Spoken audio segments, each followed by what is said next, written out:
Hello and welcome to the Metapod Podcast, Pokemon TCG podcast that revolves around the evolving meta. I'm Jake. I do not have my co-host here, Sean, with me today as usual. He's got a little something going on right now, so it'll just be a solo episode for me today, but there is a ton of stuff going on. Not only did we get some cool exclusive card news over in other regions, not like an exclusive news release here on the Metapod podcast, but we do have some news to go over in terms of some things that came out, as well as a reminder of a certain registration coming up and the Atlanta regionals, the first regionals in the Journey Together format post-rotation, right? Very exciting event.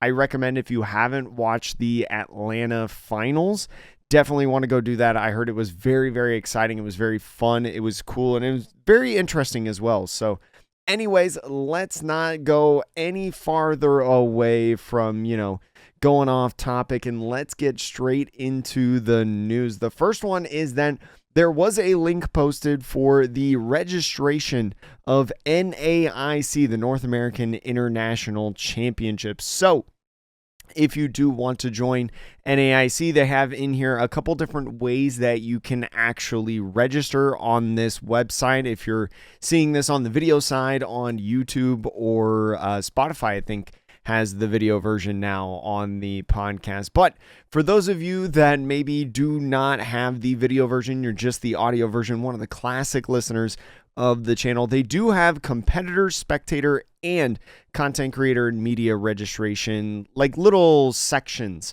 on the website. At this time of recording, you can't actually sign up for any of these yet, but in the future, you could apply for the creator and media pass. But anyways, for most of you, probably either competitor or spectator, the competitor registration is going to be managed on Arcanine Labs. So as usual, so make sure that you log into your Arcanine Labs account, plug in your Pokemon number, stuff like that. Anyways, also in Arcanine, the NAIC registration is going to be set up in two different waves. For competitors, there's going to be two different sign-up days. I highly recommend, trying to do the first one, and then if you don't get in, go ahead and do the second one. That's usually the best strategy when you're trying to sign up for these championships, especially when they're in such high volume, right, at such high demand. The first competitor wave is going to be April 22nd, so a week from this past Monday, so the day before this podcast came out. It'll be at 7 p.m. Central Time is going to be the first wave. So that is, what is that? That's 6 p.m. No, that's 8 p.m. Eastern Time and 5 p.m. Pacific Time is what that's going to be. So 5 p.m. Eastern Time, 8 p.m. Pacific Time for the first wave of the competitor side over on Tuesday, April 22nd. Oh my gosh, let me just confirm. Tuesday, April 22nd. I looked at my calendar and I was like, oh yeah, it's the 14th. That's 1 week. That's 1 week away. Right? No, the day that this episode comes out, it is 1 week. It is going to be on a Tuesday, April 22nd, 7 p.m. Central Time, just to clarify. But Wave 2 is going to come out less than 24 hours later. It's going to be April 23rd at 9 a.m. Central Time. That's going to be a big difference, right? You want to make sure that especially if you do not make Wave 2, that in the next morning, right, the very next day, about like 14 hours later or something, there's another wave that's going to be up on the website. So first wave is going to be April 22nd at 7 p.m. Central Time, and then Wave 2 is going to be April 23rd at 9 a.m.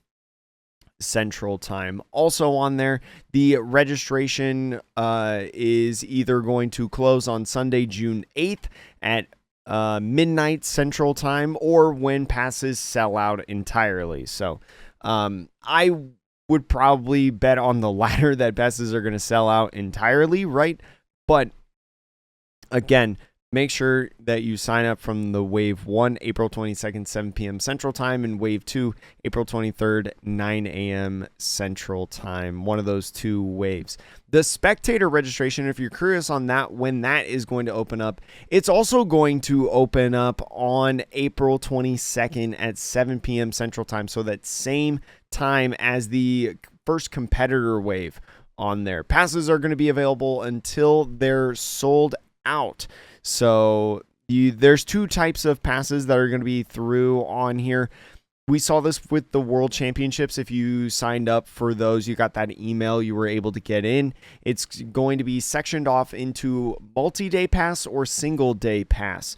The multi-day pass is going to be for all 3 days, Friday, June 13th, Saturday, June 14th, and Sunday, June 15th. That's going to be $25 USD. But if you just want to do a single day pass, you can choose any of the 3 days, and that's just going to be a $10 pass right there. So there are some other rules alongside youth passes as well for spectators in there. So make sure that you read those and things of that nature. I will make sure to have this link in the show notes or the description below, one of the two, whichever one you are watching on. But again, if you're looking to sign up for NAIC, it's the last kind of chance to qualify for the World Championships, I believe, or at least to get points towards like the World Championships.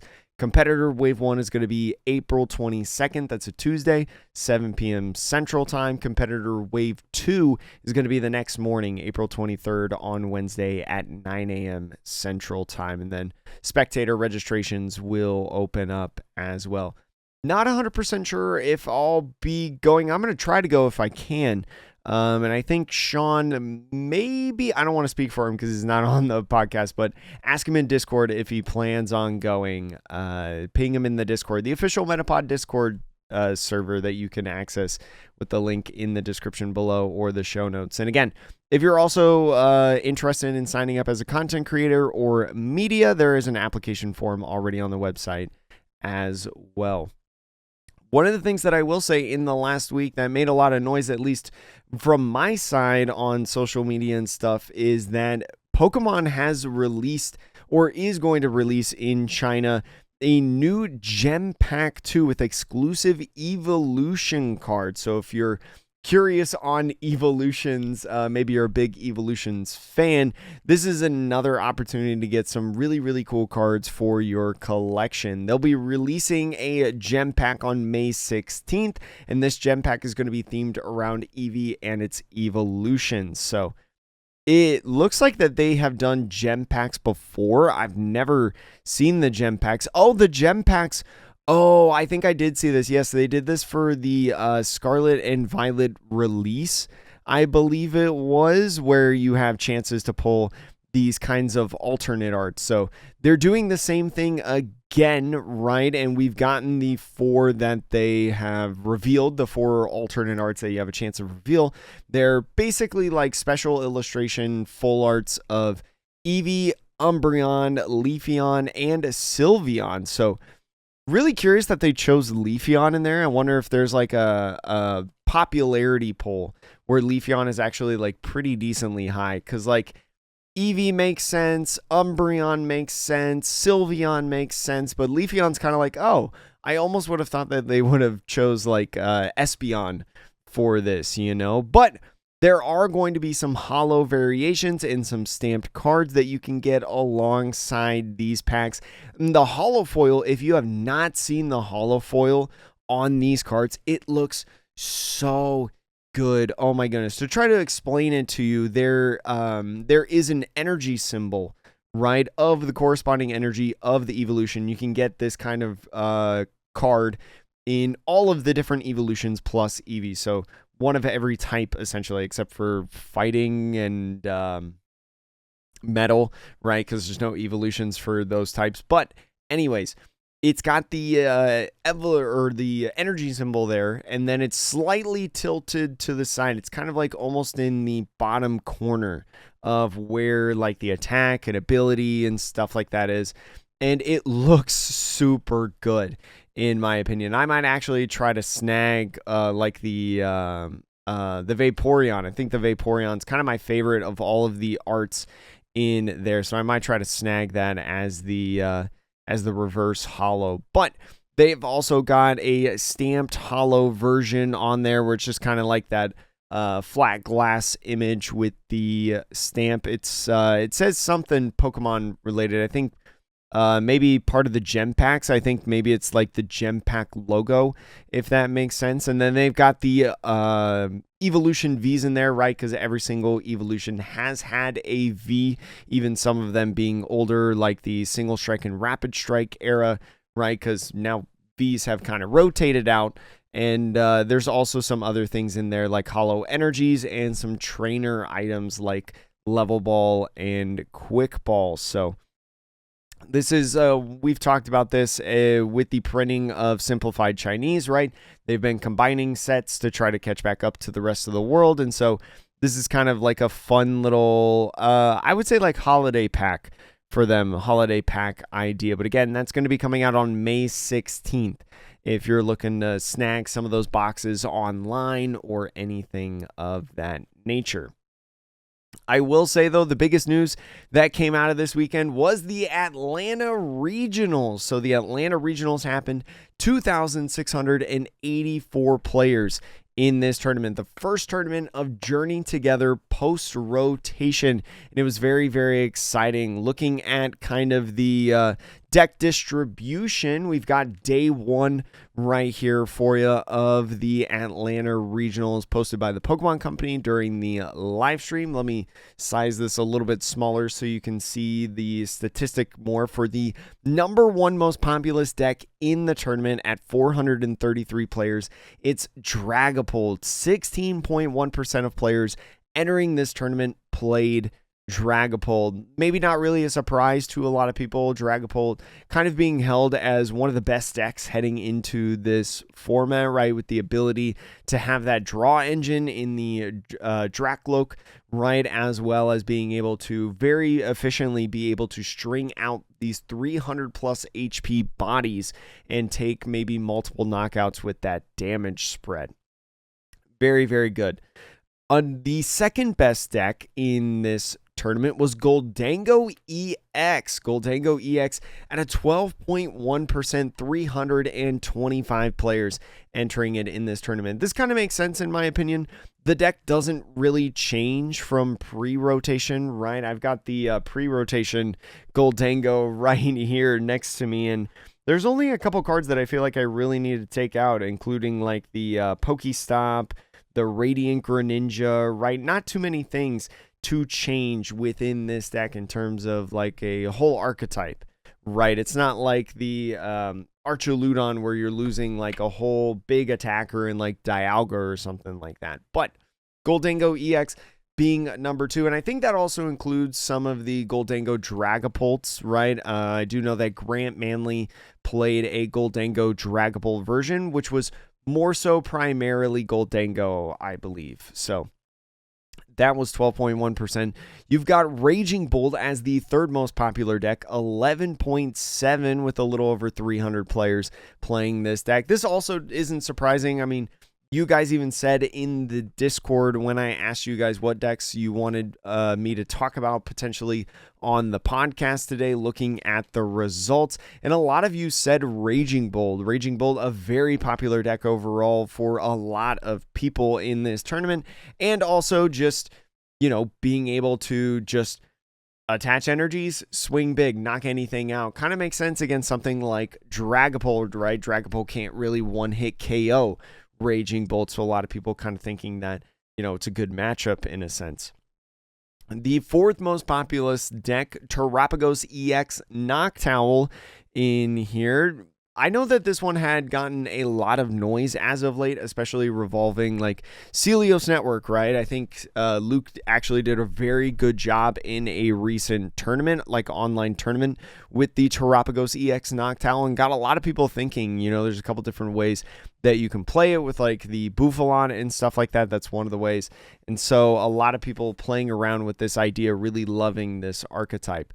Ogre Pond Noctowl box was 10.2%. We've really kind of seen the fall off in the Eastern meta, right? Japan in terms of the Ogerpon Noctowl box list. And so the West in terms of the United States, right, for the Atlanta Regionals, people trying this out, seeing what they can do with it. And then Archaludon, still don't really think I know how to say it. That big giant metal type Pokemon is 8.3%, the fifth most populous deck in the format, and not very surprising with a lot of people seeing the poison packages that you can include in this. But I think this is a combination of like the poison packages and also the regular Archaludon packages in there. The conversion into day 2, though, the day 2 statistics, it was a Dragapult show, right? Dragapult taking up 27.6% of day 2. Insanely strong, in my personal opinion. Really, really good conversion rate out of all the other decks. I would say probably one of the best conversion rates, I will say. Definitely in terms of the high amount of Dragapults that entered the tournament overall, did really, really well. 27.6%. Again, 75 people of the 272 people that made day 2. Goldango was also pretty good, I feel like. 15.1%, 41 players jumping in with day 2 of Goldango. Again, just a good, strong archetype. It's one that I've personally been playing for the last month or so, month and a half. Just a great deck in my opinion, and does some really, really good stuff, especially with the consistency pieces of like the Cypher Maniacs code breaking and things like that. Terapagos Noctowl coming in at 12.1%, 33 players, right? We talked about the different variety, some of the strong suits of some of the top players talking about it, so not really a surprise to see it up there. But Gardevoir made its jump into the 4th place spot in terms of the highest population of decks in day 2. And so for a deck that wasn't even in the top 6, right on that day 1 graphic, jumping in, 21 players coming in. I don't know how many players started out with Gardevoir in day 1, so we don't know the exact conversion rate, but you can say that it's honestly probably pretty decent because of that jump over in this format. So Archaludon EX right here at 5th place with 7%, 19 of them. And then Ogerpon Noctowl box rounding out, tying as well in that 6th place spot with 7% of the meta. Very interesting to see. I think a lot of people didn't really expect Gardevoir to have a huge jump in, because not a lot of people had brought Gardevoir into this tournament, even though I've always been high on Gardevoir, although I don't know how it fared post-rotation. I won't try to say that I thought Gardevoir was going to do really, really well in this tournament, but I've seen more surprising things in the tournaments as of late. But if you want to talk about the top decks in here, Gardevoir did end up winning the Atlanta Regionals. Henry Chow winning his 3rd regional of the season. It's kind of crazy because with this new system of like auto invites and stuff in tournaments, Henry Chow is honestly making it easier for him to win the World Championships this upcoming year, because he keeps winning regionals and taking auto invites away from everybody else. Kind of crazy what Henry's been able to do this season, and also with Gardevoir, right?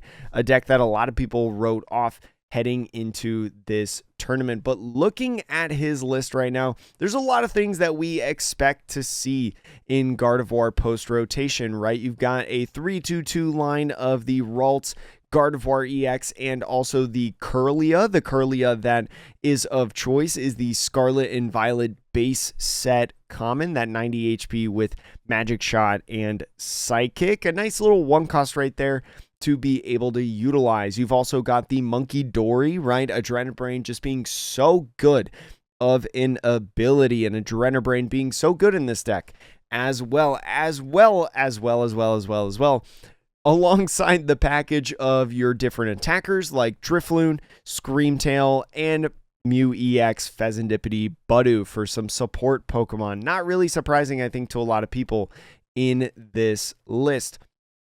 Some of the things that we did see, though, in here, I know kind of the ace the A-Spec is a topic of conversation alongside Gardevoir. Secret Box was the one in the list. Remember, Secret Box being able to help grab you an item card, tool card, supporter card, and stadium card. So you can grab a ton of different things to help execute your game plan, like, rare candies, artisan, rescue board, or maybe bravery charm. Right, I know Brilliant Blender was also a big conversation piece in these decks. Lily's Clefairy EX is also a really cool addition into the deck. Maybe not surprising a lot of people either, right? Especially in a deck like Gardevoir, Fairy Zone, that ability, making Dragon-type Pokemon in play now weak to Psychic, works perfectly with your deck, right? Because with an attacker such as Gardevoir EX, right, against Dragapult, your Miracle Force attack now does 360 damage, or 380 damage, to a Dragapult, one hit knocking it out. And they can't really return a knockout because you're a 310 HP Pokemon. You've also got some interesting stuff going on in here. Roaring Stream can be able to do a ton of damage, but not in weakness or resistance because, well, Roaring Stream does not do that. It's still an efficient range attacker, but Balloon Blast being very nice to be able to get those big key knockouts in here. You do run 2 Bravery Charm and a typical Iono, Professor Turo spread of supporters, but a couple different things really stood out to me in this deck that I really wanted to talk about with this, and it's first, the supporter line of having 2 Morty's Conviction and 1 Jock. I think that this is very, very interesting, right? Morty's Conviction, we've talked about recently on the Metapod, has been one that has come up a lot more in the last couple weeks, and maybe one that you want to make sure that you have.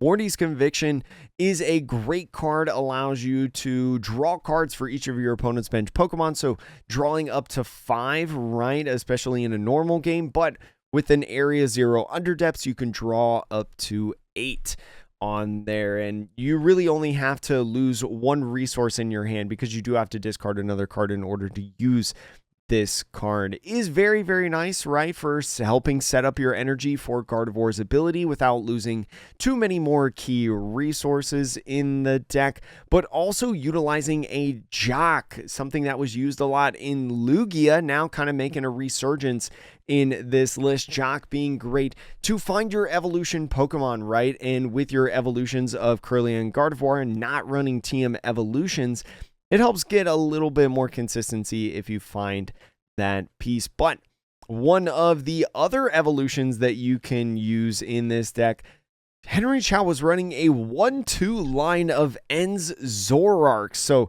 really interesting in this. It's kind of surprising, in my opinion, to have found a 1-2 line in this deck, right, with the Zoroark EX trade ability, right, being just a very, very good support, right, almost like a pseudo refinement in a sense. I think it shocked a lot of people to see 2 copies of this card in the deck, I will say. Very, very cool. Definitely, probably more so eyes to the start Pokemon, right? If you have multiple copies of Enzurua in your deck, you're more than likely going to start it, right? The more copies that you add of that card, the more likely you are to start it in a game and kind of maybe reveal a game plan or a tech card that you don't want to reveal at the start of the match. So having 2 copies of the Enzorark can almost guarantee that you're going to be able to find an evolution into it, right? Because according to Henry's game plan, you only want 1. You only need 1 in the game, I will say. So very, very cool to see the Ends Zoroark, and maybe potential. No, you can't. You don't have any other benched Ends Pokemon to be able to utilize with the 2 Dark Energies. That's pretty much exclusive for Monkey Dory. If you maybe had a quick thought of like, ooh, you could maybe use Night Joker, but no, doesn't exactly work like that, I will say. Very, very cool list. Super excited to see the new version of Gardevoir, and has made me realize that I need to get some of the Journey Together cards with the Enzorark and Lily's Clefairy EXs. But Very, very cool. If you already owned as well the Guard of War package, there's not actually too much that you need to buy. It's just a couple of these EX cards that you probably wanted as techs anyway, or maybe, especially in the Lily's Clefairy EX, maybe something you already had in there. So moving on, he did face Andrew Hedrick in the finals, which I heard was a very, very exciting finals. I plan on watching it actually right after this this episode, after I finish recording, because I was at One Piece Regionals over the weekend. I was hanging out with some friends over at that. But anyways, this is the Dragapult list that Andrew Hedrick ran in this deck, running the Dragapult EX and Dusknoir line, right? Might not be too surprising. I will say the Curse Blast ability is so good in a lot of situations. Oh, excuse me. Quick yawn real quick. Been working all day, but Dracloak just being a very good ability with that recon directive, right? Being able to look at the top 2 cards and then get that airmail effect, right? Being able to grab one and bottom deck another that you don't need. Also is running 2 versions of Jock, or I should say 2 copies of Jock. So the top 2 decks running Jock. Maybe you want to make sure that you've got your full art versions now while you can. In this as well, with the Dusknoir package, is some great options in here. Support Pokemon like Hawlucha. Hawlucha with that flying entry. Very, very good, right? We're starting to see an increase of 70 HP Pokemon in the Journey Together format, right, that are sitting on the bench, including Enzurua, if you expected a lot of Enzurua heading into the format. But also, you know, when you talk about Ogerpons, right, Ogerpon with Raging Bolt being such a popular deck, has 210 HP, that Hawlucha flying entry can just get a quick little 1 ping on the Ogerpons to be able to boss up later, potentially your counter catcher and Phantom Dive for the knockout on that Pokemon. You also have Ursaluna, Blood Moon Ursaluna EX in the deck to be able to get a nice big attack off on a Pokemon for cheap energy costs, and it works out really well, especially when you have the Cursed Blast package of the Dusclops in this, to be able to manipulate, you know, how much energy you're actually committing to the Blood Moon Ursaluna. And when the A-Spec of choice was Unfair Stamp in Andrew Hedrick's version of the deck, Unfair Stamp just being a really, really good generic card, right? Similar to something like Prime Catcher. It is just very good, right? Disruptive card, especially if you're a deck like Dragapult, you really love the disruption. One of the other interesting tech cards that I saw in this list, Luxurious Cape. So Luxurious Cape is actually really, really interesting. Allows your Pokemon that doesn't have a rule box to get 100 plus HP. And then if it's knocked out by damage from an attack, that player takes 1 more prize card. So you can use this in a number of situations, right? Your Budew could be 130 HP total if you wanted to use it on that guy. A lot harder and more difficult to be able to take out. There's not too many other tech cards, I feel like, in this, being a pretty standard version overall, just being so good, right, in this deck, and just being a great archetype in general if you're looking to build a good deck in the Pokemon trading card game. If you look at the rest of Top Cut, it was definitely dominated by Dragapult, but there were 2 different versions of Dragapult in Top Cut. Andrew Hedrick obviously running the Dragapult Dusknoir version, and Aban Ahmed running it as well at 5th place. But 3rd, 4th, and 6th place were running not a Dusknoir version, right? No boom package, you could say. And so taking a look at the 3rd place list here on this deck without the Dusknoir package, there's some interesting things in this one, I feel like. One being EXP Share and Energy Search. EXP Share just being a really good tool card, right? There's not really tool removal in the format, right? With Lost Vacuum going away, right, by rotation, your tool cards stick around for a long time. You can move the energy from one Dragapult to another, especially because Well, we saw on Andrew Hedrick's list, no Crispin. This list as well, not having Crispin either. I think that's something that's really good to note that maybe I should iterate in there before we talk too much further. No Crispins in the list. I will say, though, that there is a Luminous Energy, 3 copies of them. In fact, right? Luminous Energy almost having as many slots as basic energies, with 3 Luminous Energies, 2 basic Psychics, and 2 basic Fires. Really just kind of enforces the idea of like, okay, I can get a Luminous Energy attached to one of my Pokemon, and then it gives me a lot of flexibility of what the basic energy is that I find from my deck and can then attach to one of my other Pokemon. A neat little tech card that I saw in this deck was Genesect, which has the Ace Nullifier ability, a nice 110 HP basic Pokemon from Shrouded Fable. If this Pokemon has a tool card attached, your opponent can't play any Ace-Spec cards from their hand. So Ace-Specs being so powerful in this game, right? We talked about a couple of them and how powerful they actually were. You have a couple different tool cards that you can utilize finding off of Arven to be able to stop your opponent from using an Ace-Spec in the game. The tool line is Rescue Board, Bravery Charm, Defiance Band, and EXP Share. Very, very nice, especially when you have a Budu-focused deck, to be able to get that guy in Itchy Pollen.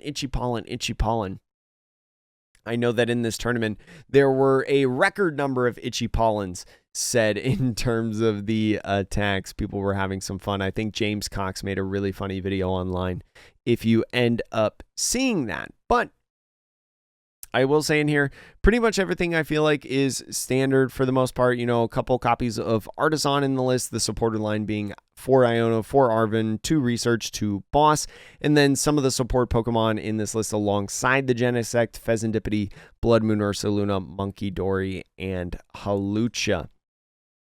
Taking a look at some of the other lists in here, I'm going to pull up the Saris Jones 4th place list for a second to look at it. Tanner Hurley was 3rd place overall, by the way, to see if there's some other things.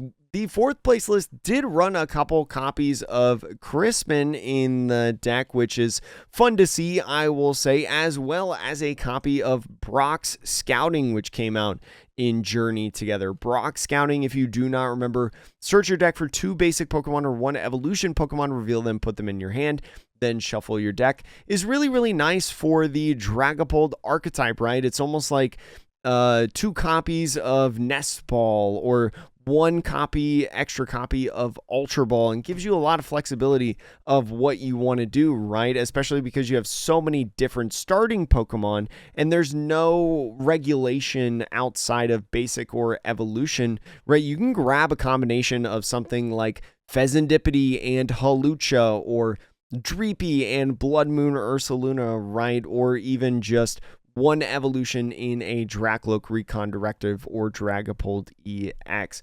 Very, very neat inclusions in this deck. This version in 4th place also running 2 Jocks, right? So your search for Pokemon is everywhere, it feels like. You know, you have plenty of search for those evolutions, and also running an Unfair Stamp.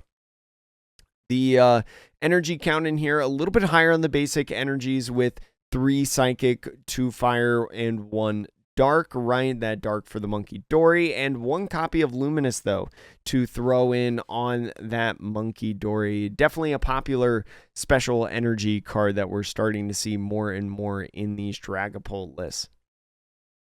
There was a second Gardevoir in the top 8 of this tournament in here, and it's pretty much the same, right? It's almost the same kind of style, just a little bit different things. No Zoroark, so maybe not really the same at all. Actually, now that I think about it, no Zoroark package in this one, and instead of Secret Box, the Ace-Spec of choice is Brilliant Blender, being able to get those energies and whatever else you may need in the discard pile quickly and efficiently, especially as you're running a couple copies of Arven in the list. But for the rest of it, it's basically the same. I will say no Jock in this list, but you're running 3-2-2. That seems to be a consistent thing in Gardevoir that you can expect if you're looking to face it. 3 copies of Monkey Dory and 1 extra copy of Budu, which is very surprising. That's my Discord notification as well. If you guys heard that, I don't actually think any of you heard that. Anyways, going in through the rest of this, Drifloon, Screamtail, Lily's Clefairy, Mew, and Pheasantipede for the different either attackers or support Pokemon in the deck. Let's look at the Goldango list. The Goldango list over in 9th place for all you people, maybe like me, that love Goldango and want to see what this Goldango is about. Does have a pretty much just a straightforward Goldango set in terms of 4 gimmies, 4 Goldango EXs, and 1 of the baby Goldango. This is really, really nice card if you've been paying attention the last month or so, especially for the mirror match, right? Initiating your opponent to go into the odd prize mapping, right? Taking 1 prize first and then taking 2 forces them to take 4 knockouts in a game instead of 3 on your 2 prize Pokemon. So the Goldango baby is very, very nice with that Strike It Rich attack. If you evolved from Gimmighoul during this turn, this attack does 90 more damage, doing 120 total. Very respectable number, especially if you're taking a nice little 1 prize knockout or doing some setup damage for your Goldango later to be able to, really string together knockouts. You're running the Technical Machine Evolution Arven package in here, as well as the Cypher Maniacs code breaking. But there is 1 of Jamming Tower in this deck. Very, very cool to see 1 of Jamming Tower in here, right? Turning off tool cards. Very, very nice for stuff that maybe may add Bravery Charm or stuff that may be like a rescue board or something like that if there's a pivot Pokemon on the field. So cool to see that. I feel like very, very nice in lots of different situations. But other than that, pretty standard Goldango deck, and Goldango just being a very popular deck if you're looking to play at the locals.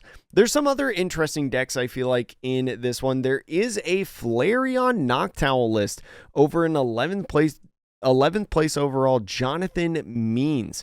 And so if you're curious, oh my gosh, this doesn't even fit my screen. I got to zoom out a little bit on this for the video version of the podcast. If you're curious about what this is a EV box package, right? You have different types of EVs, 3 of them to be exact, 1 being one that can evolve right away if it's in the active spot, 1 being a Colorful Friends, searching 3 different Pokemon of different types, putting them in the hand, which for a box deck, right, like a Fire-type Flareon, Psychic-type Sylveon, and maybe a normal-type Terapagos EX, works out very, very well. And then also having an EVEX in here that you can evolve, but not during your first turn. I will say as well, in this deck, it is running a Fan Rotom build, so being able to find your Noctowl Hoot package, that's something that you'll see pretty much in all of the Noctowl decks. You'll see pretty much a 4/4 line of the Hoot Noctowl, and then you'll see 1 or 2 copies of Fan Rotom in the deck, and maybe one of Terapagos as well. But I will say the Noctowl does work for Terra-type Pokemon, so the Flareon EX, the Sylveon EX, the EVEX, those all proc the Noctowl ability, so you don't have to have the Terapagos on the field. You've got some other cheeky options in this deck, like Crispin being the main kind of engine in terms of supporters, because you're running 4 different energy types to fulfill these awkward attacks on the Flareon EX, which takes Fire, Water, and Lightning to do 280 damage. You have Sylveon, which does Water, Psychic, and Lightning to choose 2 bench Pokemon and shuffle them into the deck, right? 2 opponents' bench Pokemon and just put them right back into the deck is oh so funny. And then you could also, if you want, do a 200 attack from the EVEX if you have Fire, water, and lightning. So running all 4 of those types of energies in here, 3 waters, 2 fire, 2 lightning, and 2 psychic, really help you out in case one of them is prized. You're more than likely going to be able to get these attacks off. You also have glass trumpet in here, just 1 little copy if you do find that, but running some other options for techs like Briar, Kieran being very, very cool, right? Either switching out one of your Pokemon or doing 30 more damage to an opponent's active Pokemon EX or Pokemon V. V's being out of the format, so now only having to worry about EXs can be very, very nice, especially with this Flareon attack, right? Doing 310 damage in that attack, which can knock out almost anything in the format. Not everything. I think Dragapult is 320, but a majority of things. And Flareon being at 2 copies, probably a very efficient attacker, right? With Archaludon running around, right? We saw that as one of the more popular decks of the deck distribution for this event. Hitting for weakness, which can be very impactful, right? You can guarantee with or without Kieran a 1-hit knockout on that big giant EX Pokemon. So very, very cool deck, especially if you're an Eevee fan. I would recommend building this list. And again, if you're watching or you're listening to the podcast in not a video version, this is the 11th place list by Jonathan Means, and you can find the regional results over on limitlesstcg.com. Let's take a look at some of the other decks we got in here. And if you're watching the video version of the podcast, right, I think Mellow Magikarp actually summed it up really well. Let's see if I can pull up his message or his post that I saw. 18 of the 32 decks that cashed in Atlanta or won prize money, right, for top 32 had Dragapult in it, counting Grant Manley's Goldango Dragapult deck. So 18 of the 32 decks in the Atlanta regionals were Dragapult related. So if you're super curious on what was the dominating deck of the tournament, it was without a shadow of a doubt, it was Dragapult. Let's look at the Archaludon or Archaludon poison package. I'll figure out how I want to say it one day, probably, maybe, hopefully. But looking at this list, you've got your 3-3 line of the big bridge, right? That big giant attacker, as well as some other typical Pokemon in here like Pheasantipity, Squawkabilly, Relicanth, and Iron Bundle. But you've got some other nice Pokemon in here, support Pokemon like Blood Moon, Ursaluna, very, very good Pokemon. Budew, right? Itchy Pollen, not really a surprise to a lot of people, probably. Relicanth is a body that you got to use with Archaludon, I feel like. And then the poison package of Pecharunt in the active. Pecharunt, right, we've talked about this in a lot of Donk stuff going on as of late, but is going ahead and putting more damage counters on your opponent's Pokemon. And then Brute Bonnet being a 2-copy Pokemon in this deck. With the Ancient Booster Energy Capsule, you can poison both Pokemon in the active, playing 3 copies of those in this Arven type of build. The Precious Trolley is the item of choice, and not really surprising, I feel like, for a lot of people, right? You can grab all of your Archaludon, Pecharunt, Brute Bonnet, Budew, Squawkabilly, right? There's 5 Pokemon right there on the bench that are just so good in the most matchups, I will say. And then also having Perilous Jungle to add to the poison, and Binding Mochi dealing you more damage per attack. And honestly, the Brute Bonnet Binding Mochi package makes a lot of sense in this deck, right? Archaludon dealing 220 damage is kind of a lower end of the number now that the Vs are outside of the format, right? You can't just hit like a little V Pokemon, but you can do 260 damage with the Binding Mochi. So if there is a protection, let's say Pheasantipity on the opponent's bench, where they have Pheasantipity Bravery Charm, right? Bravery Charm being popular in the format right now with the top decks, you can go ahead and still knock it out with the Binding Mochi and poison. And with the poison as well, if maybe it's like 270 damage with the poison on both Pokemon with the Brute Bonnet, and then 290 damage in your attack essentially with the Perilous Jungle stage if you do play that. I mean, you run 3 copies, so kind of sounds like you run or you see it a lot of times in here. The different supporters for choice with the 4 Arvins is 2 research, 2 Iono, 2 Boss's Orders, and 2 Professor Turo's Scenario. Professor Turo's Scenario works out very well with this deck with the Archaladon, right? Being able to reuse its ability at times among the different baby Pokemon in your Duraludons, but also being a 300 HP body, they might not one-hit knock you out, so being able to reset that damage can be very nice, I feel like, heading into different matchups. And through here, there were a couple, I will say, I won't go over every single one, but 32nd place, another Flareon Noctowl. 38th place, another Flareon Noctowl. So kind of seems like if a lot of you from Prismatic, right, Evolutions wanted to build an EV type deck, that the Flareon box, probably your best option, very easily being the best evolution kind of deck that we've got going on. In 43rd, there is a Archaladon and Zoroark version of the deck. This could be really interesting of an idea, right? Zoroark coming in not necessarily as its own deck in the spotlight, but a partner to a lot, similar to how Zoroark GX, well, actually, a mere fraction of what Zoroark GX was. Zoroark GX was its own deck a lot of times, and also a partner in a lot of situations. Definitely not as strong, but that trade ability of discarding 1 card from your hand and then drawing 2 is just so good in a lot of situations. So playing a full 4/4 line of that in this deck. Also, this version of the list played a 1 of Hops Zacian, which I think is very, very cool, right?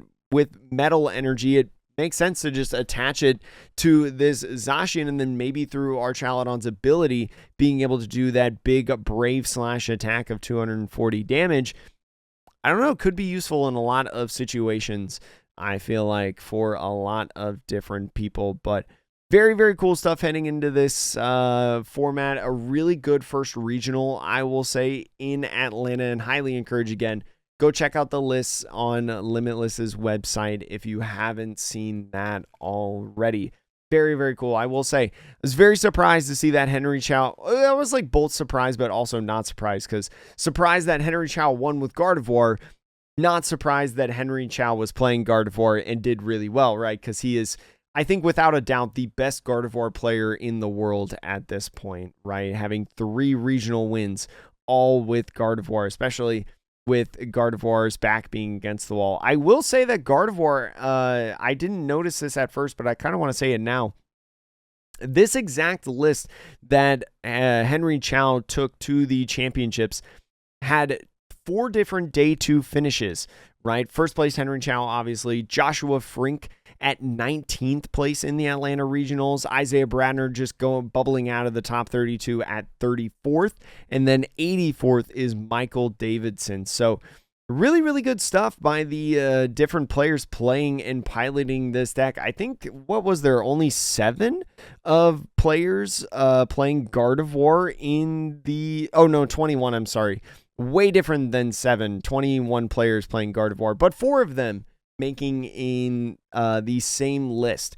Very, very good, I will say. But that's going to be all for the Metapod podcast. Thank you so much for joining me on this one. I know they're usually a little bit shorter when it's only one of us, but hopefully that this episode was long enough for you and that you enjoyed this. Thank you again so much for watching. Hope to see you in the next episode of the podcast that revolves around the evolving meta. I'm pretty sure we'll be 2 people next time you hear us on Tuesday. And remember, these signups for NAIC, we'll let you know about them next week as well if you need a reminder, because our episode will come out in the morning and then registration will happen at night. So that's it. See you later.